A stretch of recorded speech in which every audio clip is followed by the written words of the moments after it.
What up, Danny P? How are you, buddy? Grote. Bro, oh my God. Someone else was trusted to get Bears sound today? Yeah. Unbelievable. Can you believe it? I am not out at the hall today. Emma's there. I was going to be, but I was like, you know what? I sense that Danny doesn't think I'm doing my job because I never go on the radio with you anymore, and I miss you. And I'm so glad that we have you on today, especially when I hear you and see you on FS1 spreading the word of playoffs for the Chicago Bears. Yeah, man. I think they're going to go to the playoffs. They can find a way to win two, right? Yeah. Maybe three. They can do it.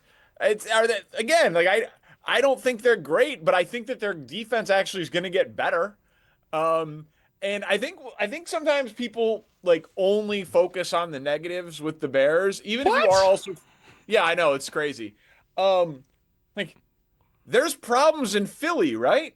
Yeah. We would all agree. I agree. I was trying to Like, talk Marshall into that earlier. It wasn't taken. well, they Danny, scored touchdowns on their first three drives and then didn't score again against Dallas. Yeah. That's not good. And they didn't exactly dominate Detroit or Green Bay. And I get it; those are good you're right. Their teams. defenses were it was just terrible Well, against both those I'm teams. just saying their offense isn't working right. I think we know here in Yes, the Chicago offense is broken. what it's like to have a broken offense. Yeah, no, I listen. I agree with Marshall. Like Philly's defense is really good and getting better. Like I don't think the Bears are putting up 35 in this game, but Philly, we've seen them play some low scoring games. And do I think this is a great spot for the Bears with Philly coming off of a loss? No, like I don't think. So stop right there. Stop right there. Why is that, Danny? Why is it not a great spot with them coming off of a loss? Because I've been saying this for a week straight. Just make sure they don't lose to the Cowboys and the Bears have a great shot. Listen, I think the idea of trap game and like overlooking a team is often an overstated thing, but that's a really embarrassing loss for Philly, who are the defending champs. And I would imagine whatever the best version of them is what you're going to get on national TV on Black Friday on a short week. But like Saquon Barkley came out and said he's not playing well right now. Their offensive line has not been as good as last year. Their quarterback and receiver, like the receiver cannot stop taking shots at the quarterback. The entire city hates the offensive coordinator. Yes. You know what I mean? It's they're gettable. They're gettable. Like who's the second best? If the Rams are the best team in the NFL, who's the second best team in the NFL? I think it's Seattle? the Seahawks. Yeah, I think it's the Seahawks. Okay. Yeah. They have Sam Darnold as their quarterback. There's questions there. Sure. He threw four interceptions in a game against the Rams 2 weeks ago. Like, these teams, 46% of their offensive yards come from Jackson Smith and Jigba. Now he's incredible, but that's pretty dependent on one player in order to move the ball. So, in the AFC right now, the 1 seed is Drake May, 0 playoff wins. The 2 seed is Bo Nix, 0 playoff wins. The 3 seed is Indianapolis, Daniel Jones, 1 playoff win. Like it's a wide open year in the NFL. So I don't count the Bears out against anybody. One of your colleagues, I guess you could say, from Fox Sports is Bucky Brooks. He has his, and I think you do some power rankings too, Danny, but he's got his power rankings out. He has the Bears at 6 right now. And I'll just read it really quickly. Rams 1, Patriots 2, Denver 3, Seahawks 4, Eagles 5, Bears are 6, Colts 7, Packers 8, Detroit 9, and Buffalo 10. You like that? You like the Bears at 6 in that group? No. Thank you, Danny, for having common sense. I appreciate it. Say more. No, I don't love that. I don't love. I'm not a huge fan of that. Tell me why, though. Why are you not a huge fan of that? Well, I mean, listen, the Bears still have a negative point differential this year, right? Like they play a lot. They played the easiest or second easiest, depending on how you break it down, schedule in the NFL. They had 5 starters out on defense, and then 2 more got injured during the game. Like, if you weren't playing Pittsburgh, listen, I thought it was impressive that they held the Steelers to only 7 points in the second half. But like, let's put it this way: if the Bears would have been playing the Lions on Sunday, I think the Lions might have been able to score 70 points against them. So I don't love that because the problem with those power rankings is they're a little too much like the standings for me. Like the teams with the best records are at the top of your power rankings. Like, well, then it may as well just be the standings. So I don't love that. Have you done power rankings yet? Are you doing some? Mine come out today. It's top 10 Tuesday. Okay, I won't ask you for your full power rankings. I just need to know because we asked you this the last time. Are the Bears finally cracking the top 10? Ooh, yeah, that's a fair question. Danny, answer it. Yeah. They came in at 11 today. Are you serious? Are you serious? Not the top others receiving votes. Yeah. I'm serious. They're not in my top 10. And you know what? That sounds appropriate, Danny. That sounds appropriate. Before I even look at your top 10, I already know the 10 teams you have above them have been better than them. Here's the Grote, you think that's disrespectful? A little bit. Why? Yeah. I think listen, we're parsing here. Well, okay, how much am I supposed to drop the Colts for losing to the Chiefs? I want to answer this for you and for Marshall because Marshall here is looking at me like, yeah. What do you think about that, Grote? This guy just told me that the Buffalo Bills basically suck right now, and they're number 10. You don't think the Bears could squeak in over the Buffalo Bills at number 10 right now? No, and the reason why is simple. If you want to do it record-wise, so this is what's right now. No. And Danny's right, because it does look too much like the standings. And here's why that's bad. Because this is not college football. But these power rankings are the closest we get to what college football is like, where you're comparing wins and losses. And when I look at the Buffalo Bills, you could say, yeah, they haven't been great. But they did beat the Buccaneers. They did beat the Chiefs. They did beat the Ravens. Like, they've beaten good teams. Isn't power rankings, can't part of the formula be who's hot, who's not? Because that's the way it works. The Bears are hot right now. They've won 4 in a row. So if they're going to appear in the top 10 at some point in time, this would be the time. No, next week would be the time after you beat the Eagles in Philadelphia. Well, then they'll be number 4, I think, by then. They'll supplant They'll make a big Seahawks. jump if they win at Philadelphia, right? They'll be in everybody's ranking if they beat Philly. Just like I kept Denver out of mine until they beat the Chiefs. Because I wasn't impressed with Denver's win over the Raiders or the Jets or teams like that. And then Denver beat the Chiefs in pretty impressive fashion. And they jumped all the way up. I think they debuted at number 6 or number 7, something like that. And here's the thing. Power rankings are a stupid enterprise for clicks to fill content in the middle of the week. It's working. Totally. Because we can define them however we want. Yeah, exactly. There is no set rule. They don't mean anything. It is just conversational fodder for nonsense. And it's what we do. And Listen, we're a nonsensical trio. Yeah, exactly. But and by the way, like.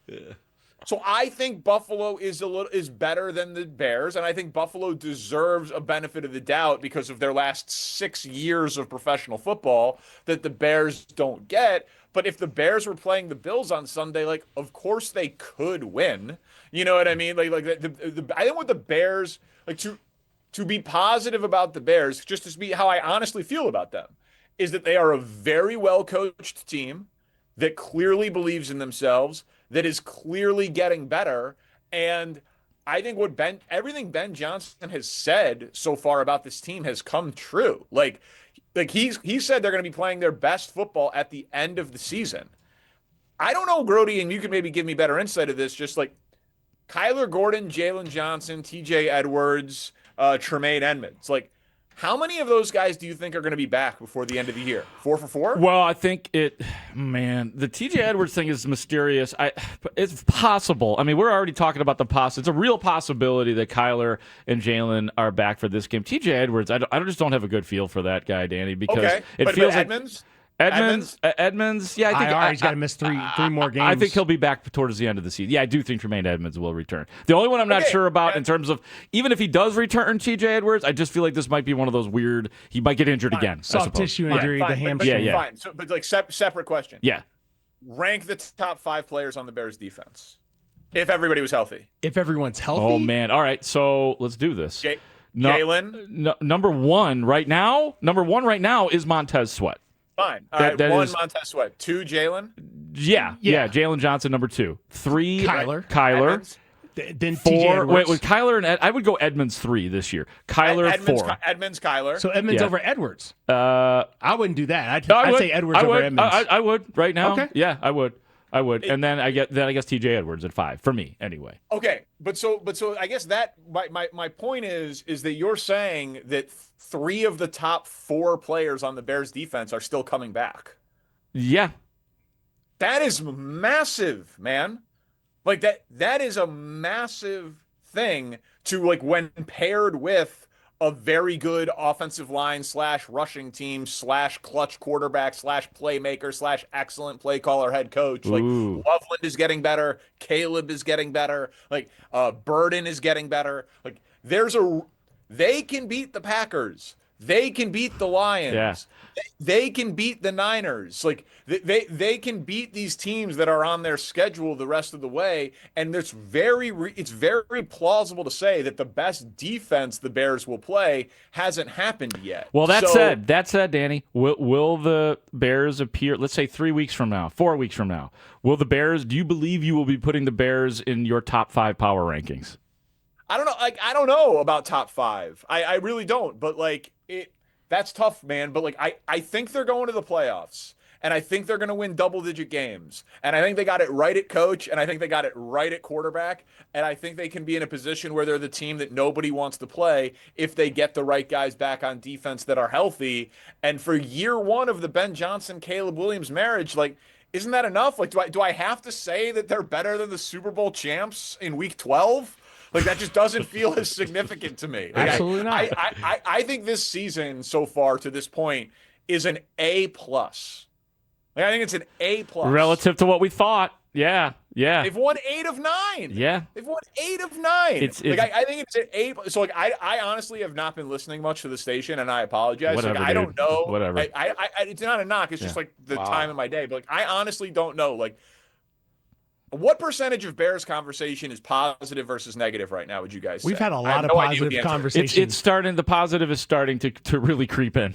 Yeah. Starting. Because you know why, Danny? Because you can't ignore it. It should be 95-5 positive to negative. Well, now it is. But, Danny, come on. Don't be naive. I mean, we've seen good regular season Bears teams that don't take. We've seen good starts to regular seasons that don't take. So I think that a little bit of cynicism, a little skepticism is allowed in the positivity or negativity when it comes to Bears fans or us here at the Score, the station you don't listen to. Dude, listen. I love the Score. It's not a shot. The Score will always be home unless I get blacklisted for what we're about to talk about. That part. Let's get to the part that you're about to talk about, because we're up against it. So. Unless you had a fight. Were you trying to finish out that thought there, Danny? No. Okay. I'm on your guys' time. So okay. Yeah, that's right. Just give him the tree. You're damn right. You're damn right. You're on. Give him the tree. By the way, really quick, Robbie, do me a favor, and by the end of the show, would you do me a power rankings, please? Would take care of that. Write that down. Thank you very much. Speaking of this guy, as you know, Danny Parkins hosted afternoons here on the Score for years. He was actually middays when he first came here. Danny now is on FS1, the newly expanded First Things First from 4 to 5 p.m. That is the show that he hosts on the daily, which you should watch. As everybody knows that listens to the show, Robbie Triano is one of our fine producers for this show, and Robbie has been pilfered by Danny Parkins and his little FS1 show in Manhattan, New York City, New York. Danny, what do you have to say for yourself and the person that you are taking from the radio station from which you used to work? I mean, if I could have taken Tanny, I would have. That's fair. But Tanny wasn't willing to move. No, Robbie is played. Robbie's excellent, and he's no Tanny. Listen, Tanny's a superstar. I know I'm not Tanny. I know. You don't even barbecue like Tanny. Get out of here. That chicken I'm just kidding. But seriously, no. Robbie impressed me from the first time I worked with him at the Score. I think he, has EP qualities there, and I think, a hardworking person who cares and is willing to go above and beyond and doesn't care about credit is like a really valuable thing. And when we expanded this show, there was a call out that they were going to be hiring producers for this hour because right now a lot of the people that are working on my hour also work on the first 2 hours of First Things First. And so as the show has expanded and been successful, they made a few postings and Robbie applied and I asked my boss to take a look at him, but then I said to my boss, frankly, I was like, don't hire him if he's not qualified because this is my one shot at national TV. So I'm not looking for any favors here. But he did the interview, and then I think he interviewed with 4 people total. Yeah, correct. 4 people. Yeah, and Robbie crushed it. I kept getting hey, Robbie's advancing to the next stage of the interview. And I was like, great, don't tell me anything about it. And so I didn't hear about anything for like at least 6 weeks, other than he kept advancing on. And he crushed it. Everyone's real excited for him to get out here to New York. Robbie did great work with me on the Radiothon the last 2 years, and so I'm excited to work with him again. He's the goods. I agree with all that, man. Danny, that was incredibly nice. Thank you. And I know I'm not Tanny. Tanny's the absolute man. But I honestly can't wait to join you out there. It's gonna be fun. Yeah, man. It's a fun show. It's a show with radio sensibilities. Yeah. We do bits and we do little pranks, and we've got they rent me a throne for my picks, and they bring out trumpeters. We've seen the photos, man. Looks good. You guys talk Josh Giddey, though? I've seen the videos. videos. Talk Josh Giddey at all? We don't talk Josh, but hey, if the Bulls are still in I'll playoff reconsider. contention come NBA season, that could be a guest. That could be a guest that you book, Robbie. All things are possible. But no, I'm really excited that it was able to happen, and it's going to be fun to have another. I can't really say Chicagoan, but another person from the Score out here, and it's gonna be a blast. This is just like the Score. It's a great place to work. I'm very happy here, and I know Robbie's gonna fit in and do great things. Danny, you're the goods, man. Keep up the great work. I'm glad that the success is high from 4 to 5 on FS1. Check Danny Parkins out. He is our guy. He is always our guy. Danny, looking forward to seeing those power rankings come out. One of these days, we'll see the Bears in the top 10, okay? Also, you can listen to the Score on the Odyssey app. Grote, you're like Danny. There should be cynicism. There's going to be negativity, but why don't you have them in the top 5 of your power? I'm allowed to contradict myself, Danny. I am sitting in the power chair today, so if every I day. want to contradict myself, I can. Okay, all right, Danny, be a homer, but we're allowed to be negative. You can't say that about our pledges. Danny, Only we can say that. Exactly, Danny. You're not here anymore. You don't know what we go through here. So I will handle it my way. Parco, you're the best. We're in a lot of trouble for being late. You understand that, so you have to go now. Goodbye. Robbie, get them on the clock, man. Oh, God, this is a bad sign. Bye, Danny.